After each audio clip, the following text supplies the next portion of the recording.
आता बातमी राजकीय। पंतप्रधान नरेंद्र मोदींनी काल इतकंही भावूक होण्याची गरज नव्हती। दिल्लीत आंदोलन करणारे शेतकरी मृत्युमुखी पडले तेव्हा त्यांचे अश्रू बाहेर पडले नाहीत असा टोला शिवसेनेचे खासदार संजय राऊत यांनी लगावलाय। पंतप्रधानांचं भावनिक रूप, आंदोलनजीवी म्हणून केलेली टीका आणि अशा मुद्द्यांवर एबीपी माझाशी बोलताना राऊत यांनी नेमकं काय काय म्हटलंय ऐकूयात। संसदेचं सध्या सुरू असलेलं अधिवेशन अनेक कारणांनी लक्षवेधी ठरतंय। या अधिवेशनामध्ये सहभागी होण्यासाठी शिवसेनेचे खासदार संजय राऊत सुद्धा दिल्लीमध्ये आहेत आणि सध्या ते आपल्या सोबत आहेत।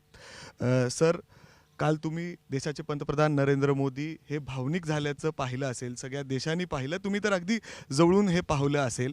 या आधी कधी ते अशा पद्धतीने कुठल्या विषयावर, कुठल्या प्रश्नांवर भावनिक झालेत, तुम्ही पाहिलं? हो, काल मी त्यांना फार जवळून त्यांचे अश्रू पाहिले आणि त्यांचे अश्रू पाहिल्यामुळे आम्हालाही अश्रू आले। पण विषय अश्रू येण्यासारखा होता की नाही मला माहीत नाही, भावना व्यक्त करतो।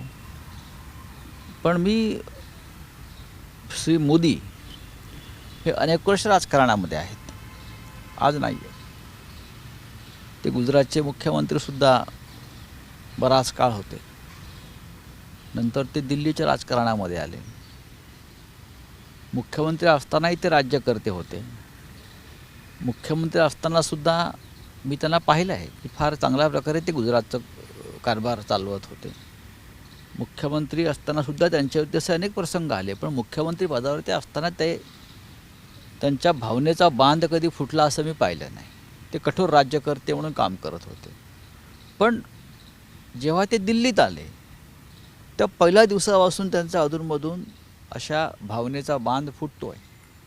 म्हणजे ते जेव्हा प्रथम पार्लमेंटची पायरी चढले तेव्हा त्याच्यावर त्यांनी पहिल्या पायरीवर डोकं ठेवलं आणि ते भावनाविवश झाले, हे मी पाहिलं आहे। तेव्हा आम्ही तिथे होतो, उद्धवजी पण होते।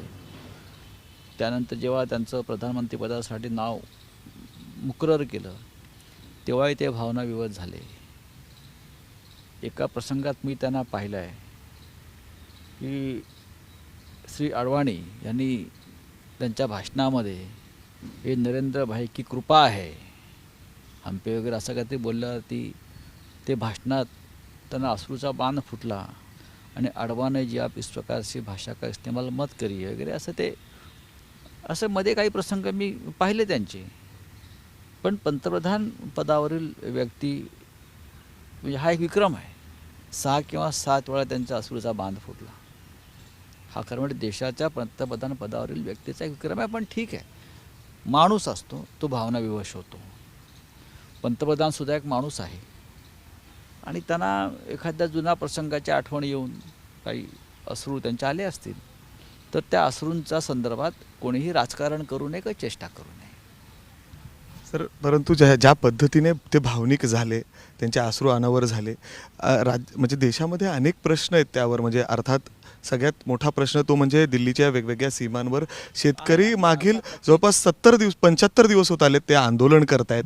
त्यांच्यासाठी कुठेही अश्रू अनावर होताना दिसत नाही। त्यामध्ये जवळपास 200 लोक आतापर्यंत मृत्यू देखील पावलेले आहेत। सर, नाही, अशा अनेक प्रसंग देशामध्ये घडलेले आहेत। काश्मीरमध्ये हल्ले होत आहेत, त्यात आमचे जवान शहीद होत आहेत।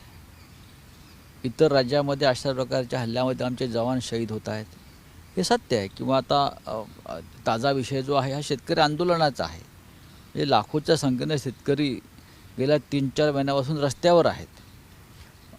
त्यांचा तिथे मृत्यू झाला आहे, 200पेक्षा जास्त लोकांचा मृत्यू झाला आहे, आजारी पडले आहेत लोक तिथे। घरदार टाकून थंडी वाऱ्यामध्ये म्हातारे शेतकरी कुडकुडत बसले आहेत तिथे। हे खरं म्हणजे अश्रूंचा महापूर यावा राज्यकर्त्यांच्या डोळ्यात, बरं का, असा हा प्रसंग आहे। एकटे मी नरेंद्र मोदींविषयी म्हणत नाही, संपूर्ण सरकारनं, बरं का, आपल्या अश्रूंनी त्या शेतकऱ्यांचे पाय धुवावेत, बरं का। पण त्याच्यावरती सगळे मौन बाळगून आहेत किंवा त्या आंदोलनाची चेष्टा आणि थट्टा करतायत, नौटंकी आहे म्हणतायत। हे फार विचित्र प्रकार आहे हा। मी स्वतः तिथे जाऊन आलेलो आहे, मी पाहतोय सतत तिकडल्या लोकांशी मी चर्चा करतो आहे, कोणत्या परिस्थितीत हा शेतकरी तिकडे जगतो आहे, राहतो आहे दिवस रात्र। याचं खरं म्हणजे आपल्या राज्यकर्त्यांना त्यांच्या भावना अनावर व्हायला पाहिजे। सगळं पाहून हाथरसच्या प्रकरणामध्ये कोणी अश्रू ढाळले नाही, महाराष्ट्रामध्ये पूर्वीच्या काळात काही प्रकार घडले त्याच्यावरती कोणाचे अश्रू येत नाहीत. यायला पाहिजेत. राज्यकर्ता हा भावनाविवश असायलाच पाहिजे, तरच तो राज्यकर्ता. सर, त्याचबरोबर जर आपण बघितलं तर डिझेल, पेट्रोल, गॅस यांचे दर सातत्याने वाढताना दिसत आहेत. कर केंद्र सरकारने कमी करायचं का राज्य सरकारने कमी करायचं, यावर सुद्धा प्रत्यारोप होताना दिसत आहेत. आणि पण संसदेमध्ये यावर सामान्य म्हणजे नागरिकांना जुळालेला प्रश्न आहे हा, पण त्याच्यावर कुठलीही चर्चा होताना दिसत नाही आहे सर संसदेमध्ये. नाही, कारण हे जे विषय आहेत, महागाई किंवा भ्रष्टाचार, कायदा सुव्यवस्था, ह्याच्यावरती जनतेने अश्रू ढाळायचे असतात, राज्यकर्त्याने नाही. जनता सतत रडत असते. त्यांच्या ज्या चुली विस्त आहेत या सगळ्यामुळे, नोकऱ्या जात आहेत, या लॉकडाऊनमुळे, नोटबंदीमुळे कितीतरी लोक मेले. लोक रडत आहेत अजूनही नोकऱ्या गमावल्यामुळे, रोजगार गेलेला आहे त्यांचा. तर हे जे आहेत ना, ह्याच्यासाठी जनतेने अश्रू ढाळायचे आणि राज्यकर्त्यांनी मजा पाहायची. पेट्रोल डिझेलचे भाव ज्या प्रकारे आज वाढले आहेत ना, या विरुद्ध भारतीय जनता पक्षाच्या सगळ्या प्रमुख लोकांनी आंदोलनं केलेली आहेत. आपण त्यांचे जुने फोटो पाहिलेत किंवा व्हिडिओज पाहिल्यात, तर रस्त्यावर येऊन हा आंदोलनाचा हक्क बजावला आहे. पण आता जेव्हा आम्ही आंदोलन करू म्हणतो, तेव्हा आमच्यावरती परकीय हस्तक, या आंदोलनामागे परकीय शक्तीचा हात आहे, हे आंदोलनजीवी आहेत, अशा प्रकारची टीका केली जाते. मग तुम्ही पण आंदोलन केलं ना इतके वर्ष. तुमचाही पक्ष किंवा तुमचाही हा संपूर्ण जो आंदोलनजीवी, म्हणजे तुमचा पक्ष सोडून द्या, तुमचा मार्ग जो इथे शिखरापर्यंत दिल्लीचा यायचा जो झाला, तो आंदोलनाच्याच रस्त्याने झालेला आहे. आणि आज जेव्हा विरोधी पक्ष आंदोलन करतो आहे, तर तुम्ही त्याच्यावर टीका करता. ही लोकशाही नाही. सर, त्याचबरोबर राज्याच्या राजकारणामध्ये मोठा भूकंप होण्याची शक्यता वारंवार पुन्हा भाजपचे नेते बोलून दाखवत आहेत. महाविकास आघाडी यावर सावध आहे का आणि कशा पद्धतीने?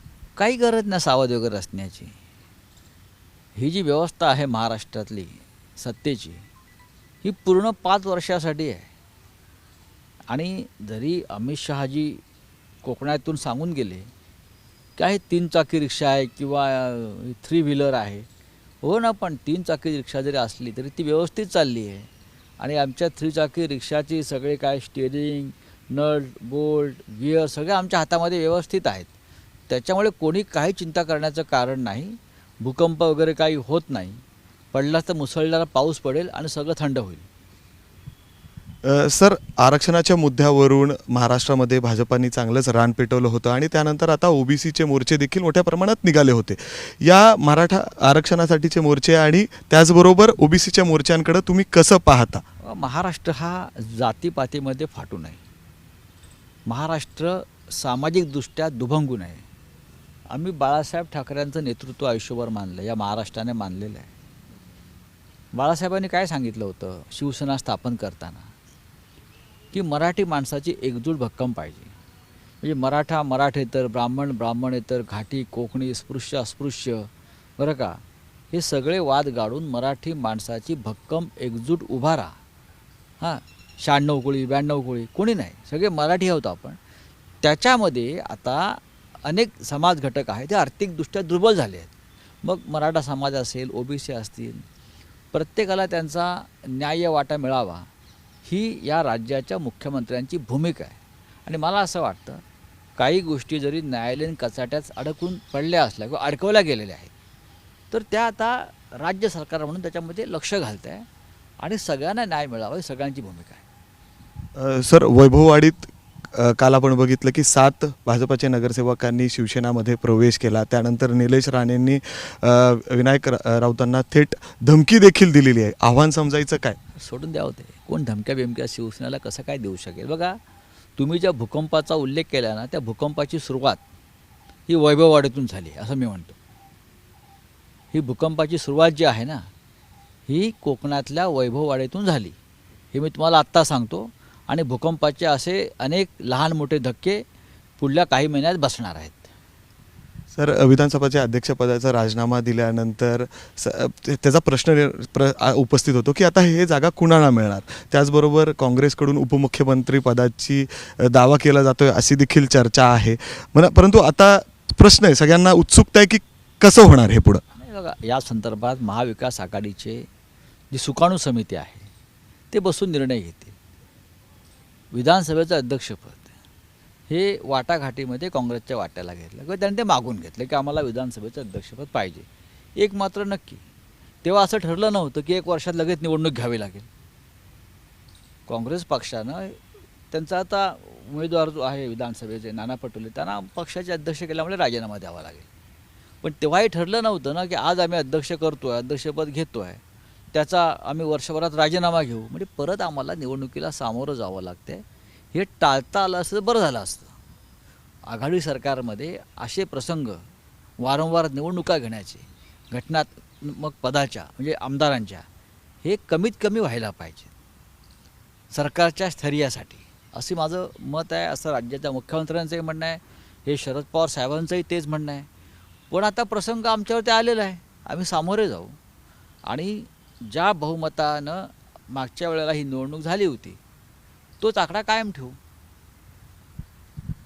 सर, त्याचबरोबर सचिन तेंडुलकर असेल, लता मंगेशकर जे असतील, त्यांनी ट्विट केल्यानंतर ज्या पद्धतीने सगळं एक वातावरण तयार झालं आणि आत्ता भाजप सांगते की जर राज्य सरकार ह्यांच्यावर कारवाई करत असेल, त्याचबरोबर ह्यांची इन्क्वायरी, ट्विट्सची इन्क्वायरी बसवत असेल तर आम्ही त्याच्यासाठी आंदोलन करण्याची देखील त्यांनी तयारी दर्शवली आहे. पण कोणी केलं आहे कारवाई? कुठे झाली कारवाई? ते दोघेही, लता दिदी असतील किंवा सचिन तेंडुलकर असतील, भारतरत्नच आहेत ते. आणि भारतरत्न असल्यामुळे काय ट्विट करावं हे त्यांना चांगलं माहिती आहे. ते त्यांनी आपली भूमिका मांडली आहे आणि ती शेतकऱ्यांच्या विरोधामध्ये असं लोक म्हणतात. या देशातला जो किसान आहे, शेतकरी आहे, त्यांचं जे आंदोलन सुरू आहे, त्या आंदोलनासंदर्भात त्याने एक वेगळी भूमिका घेतली. या देशात लोकशाही आहे, या देशामध्ये अभिव्यक्ती स्वातंत्र्य आहे आणि त्या अभिव्यक्ती स्वातंत्र्याला धरून काही सेलिब्रिटीज आहेत बरं का, त्यांनी एक भूमिका घेतली असेल तर ठीक आहे. त्याच्यामध्ये जर काय काळं वाटलं असेल कोणाला तर तो का आमचा प्रश्न नाही आहे, त्यांनासुद्धा बोलण्याचा हक्क आहे. पण लता मंगेशकर जी असतील, सचिन तेंडुलकर असतील, यांच्याविषयी महाराष्ट्राला, मराठी माणसाला, देशाला कायम आदर आहे, श्रद्धा आहे आमची. पण त्या ट्विटमध्ये समानता असल्यामुळं काही सिमिलॅरिटीज होत्या, त्यामुळं त्यांचा तपास व्हावा असं गृहमंत्र्यांनी सांगितलं. तर राज्याच्या अनिल देशमुखांनी, राज्याचे गृहमंत्र्यांनी जर काही सांगितलं असेल, याचा त्याच्याकडे काही माहिती असेल त्या माणसाकडे. गृहमंत्री पदावरील व्यक्ती जेव्हा एक भूमिका मांडते तेव्हा त्या भूमिकेवर टीका करण्यापेक्षा त्यांचं काय म्हणणं आहे समजून घेतलं पाहिजे. आता इथे केंद्रामध्ये गृहमंत्री आहेत, ते एक भूमिका मांडतात, समजून घेतली पाहिजे. पंतप्रधान मोदी आहेत, परवा रडले ते, त्यांचे अश्रू आहेत, त्या अश्रूमागे ताकद आहे, भावना आहे, समजून घेतलं पाहिजे. लोकशाहीमध्ये प्रत्येक व्यक्तीच्या भावना या समजून घेतल्या पाहिजेत. मी म्हणतो तेच खरं असं नाही म्हणता येणार. आता हे काय म्हणतात भारतीय जनता पक्षाचे लोक की आम्ही आंदोलन करू, जर ट्विटची चौकशी केली तर आंदोलन करू. त्यांच्या आंदोलनाची भूमिका प्रधानमंत्री मोदींच्या भूमिकेच्या विरुद्ध आहे. मोदीने सांगितलं आंदोलन करू नका, आंदोलनजीवी होऊ नका, आणि तुम्ही कसं काय आंदोलन करता? तुम्ही तुमच्या नेत्याचं ऐकत नाही. हा काय प्रकार आहे? आम्हाला मोदींकडे तक्रार करावी लागेल महाराष्ट्रातल्या भाजपाच्या नेत्यांची की तुमचं ऐकत नाहीत. तर हे होते शिवसेनेचे खासदार संजय राऊत, ज्यांनी ठामपणे वेगवेगळ्या विषयांवर त्यांची भूमिका मांडली. कॅमेरामॅन विजय राऊत समी मिकी घई, एबीपी माझा, दिल्ली. एबीपी माझा, उघडा डोळे बघा नीट.